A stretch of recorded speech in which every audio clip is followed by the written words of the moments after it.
In the recent patch 1.2, we saw many aspects of Bannerlord change, but what effect do these have on Calradia as a whole? In this video, we'll be looking at 100 years worth of AI-only conquest data and answer that question. And at the very end, we'll take a look at the full time lapse. Let's get to it. We'll be collecting several data points and tracking them over the course of 100 years. Each kingdom's fiefs, clans, nobles, deaths, and kingdom strength. Most kingdoms start with 15 to 16 fiefs, but Britannia has only 13 and Aserai 17. Most start with 9 clans except Vlandia, who has 11. Dirthert is an old cheating bastard. Stop it. Noble counts range from the high 30s up to low 50s, and kingdom strength anywhere from 5 to 6,000. By the end of the first year, quite a lot has changed. Britannia is down to 9 fiefs, while Vlandia, Sturgia, and Aserai have all gained massively. No new clans appeared, and the noble count increased by 1 to 4 per kingdom. The campaign does start with some underage nobles who are now reaching 18 years old, which accounts for most of this increase. Only 2 nobles from the Southern Empire have died off so far. In previous time-lapse videos I've done, Britannia gets dumped on 100% of the time, so nothing out of the ordinary with that. However, the speed with which they are being dismantled is alarming. Their steep decline will typically take 3 to 5 years from the start, but in 1.2 it's happening almost within the first year. Also, Sturgia is usually next to go, but they've managed to take 4 fiefs in only 1 year, mostly from Britannia and Khazate. It's interesting to see Khazate struggle early on as well, making me think the auto-resolve changes made are having a negative impact on their performance. You may be wondering if an error was made in the data collection, but this is 100% accurate. Britannia has rebounded spectacularly, as well as Khazate. The Northern Empire has sharply declined by more than half, down to only 7 fiefs in total. Sturgia went back to its original 15 fiefs, while Vlandia and Aserai grow steadily. Again, there was no change in clans and only a slight increase to nobles, while a single death was reported this year by the Southern Empire. It's quite interesting to see how volatile Calradia was in these short 2 years, with fiefs trading back and forth while nobles, clans, and deaths all remain stable. A couple things to note. Seonon rebelled 5 times in a single year, 3 times from Sturgia and twice from Vlandia. Vlandia reclaimed a lot of Britannia's land, which they took from Sturgia. Britannia recovered a couple of their fiefs, but mostly they expanded into the Northern Empire's holding. Khazate not only took back their original holdings from Sturgia, but also expanded into the Northern Empire as well. In order to get through 100 years, we're going to speed things up a bit. Looking at the end of year 5, we see some semblance of stability come to Calradia. Most kingdoms gain or lose 1 fief each. The Western Empire was the biggest loser, going from 16 down to 12. Clans were stagnant again, with the exception of Vlandia increasing by 1. It looked like they recruited a rebel clan into their ranks. Again, noble count is relatively flat across the board, except 2. Vlandia increased by 11 thanks to the recent recruited rebels, and Sturgia increased by 11. It seems like they had a lot of 13 to 14-year-old kids at the start of the campaign, and they're now turning 18. One interesting trend I've noticed in this patch is the AI will go very far out of their way to attack a weak fief. Vlandia snaked all the way up to Diathma and Argeron like a tentacle. Even stranger, Britannia went all the way up to Diathma and snatched it from Vlandia. They don't even own Seonon or Maranoth, making the trek incredibly far for them. There were some rebellions here and there, but the rest of the map was relatively stable for this time period. Jumping ahead to year 10, we see another huge shakeup. Britannia has gone from 11 fiefs down to only 5 now, while Sturgia went from 17 down to 10. Southern Empire gained 3 fiefs back, but the lion's share went to Aserai, going from 17 up to 22. The other kingdoms remain relatively stable, either gaining or losing a single fief.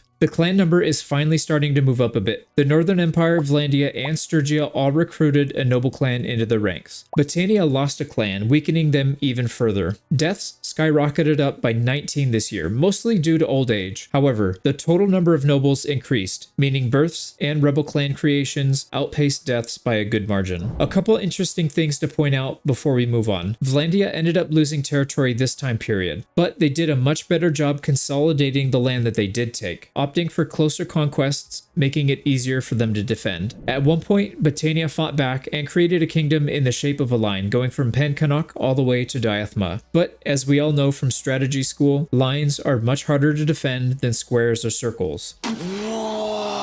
and they ended up losing most of their gains to the Western Empire. Again, we see a kingdom owning land a significant distance away from their main holdings. Aserai owns 2 castles in Battania lands, but have nothing else anywhere near. Now let's jump ahead to year 25, or this video is going to take a month to produce. The Southern Empire have become juggernauts, owning 45 fiefs in total. Vlandia has been expanding slow and steadily up to 25 now, while Sturgia and Aserai are mostly unchanged at 13 and 17. The Northern Empire have been stripped down to only a single fief and are close to being eliminated. Western Empire and Khazate have been reduced to a handful of holdings, while Battania is still in it, but not by much. Looking at the trend from the previous data point, we can see the Southern Empire almost triple in size, mostly at the expense of other Empire kingdoms as well as Khazate and Aserai. The clan numbers have begun to shift a bit now, with the Southern Empire picking up 2 new rebel clans and even poaching a Vlandian one. Oddly enough, 3 clans joined the Western Empire, but it didn't help the rapid descent, and I suspect they'll be leaving the stage soon. Deaths for this time period took another huge jump, with 136 newly deceased nobles, most of which came from old age and a handful from battles. Once again, the overall noble count has increased, so new births are still outpacing deaths. There was one other thing that stuck out to me with this data. The Southern Empire have nearly doubled their fiefs, as Vlandia with only a single clan more, but the total troop count was only 2,500 more. It's possible that Vlandia has been at peace when taking this data point, while the Southern Empire is at the end of a long war. But even so, you would expect the number of troops to be much greater. Looking at the map, we see Vlandia expanding well past their borders again, taking land they have no chance of being able to hold in the long run. At one point, Aserai was expanding into Southern Empire lands, but they were able to turn the tide and kick them out. Interestingly enough, they spend a lot of time expanding into Khazate territory instead. Vlandia was able to consolidate their holdings around Battania, boxing them in around Dunglanis and Pen Connaught. Vlandia and Aserai went back and forth fighting over Western Empire towns, which is why I suspect their fief numbers didn't really change much, while the South had much less competition, allowing them to expand exponentially. It would be difficult to show it with clips, but I noticed a significant increase in rebellious towns for this time period, over 20 rebellions. I think one reason the Southern Empire was able to expand so rapidly is because they mostly took fellow Empire lands, which is significantly less likely to rebel.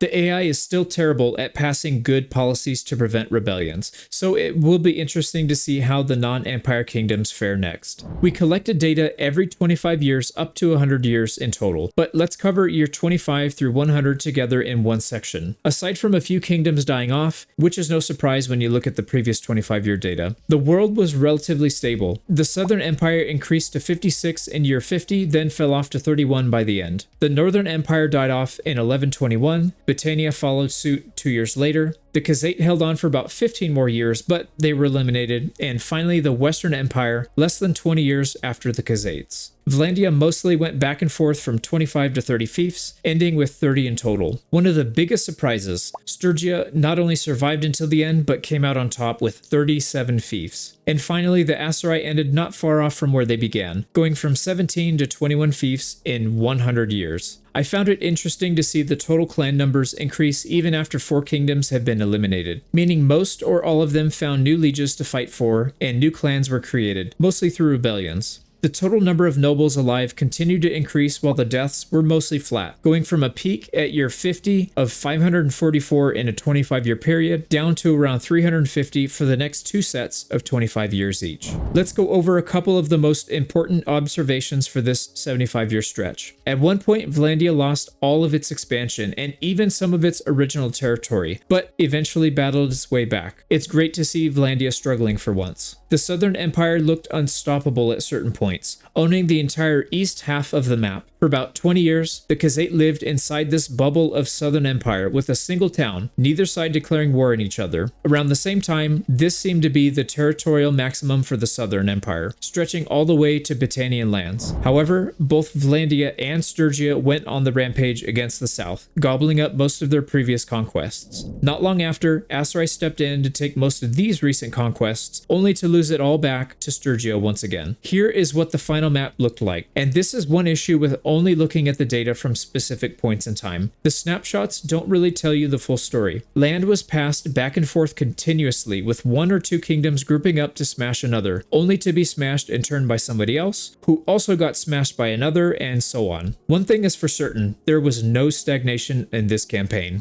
Let's go ahead and get the full time lapse going while I cover my final thoughts. I've done 5 or 6 of these time-lapse videos in previous patches to see how the AI was doing, and I have to admit, with all the problems and warts that came with patch 1.2, this was one of the best time-lapses I've seen to date. At no point in the campaign did it feel like the map was stagnant. Land was continuously being passed around. Most of the time, land was taken in a logical way, taking land that would be reasonable to defend. There were a few points in the campaign where distant fiefs were snagged, but for the most part, the strategic moves made sense. Another interesting point is that most kingdoms held off on declaring war until their neighbor was sufficiently drained of manpower. While this happened in previous campaigns, it was much more evident this time around. In previous time lapses, you would see the AI go hog wild, declaring war on whomever they wanted. This time it seemed a bit more strategic. While it's a sample size of 1 and it's impossible to say if TaleWorlds made good changes to AI behavior, it's at least comforting to know that it's possible to have good campaign map AI.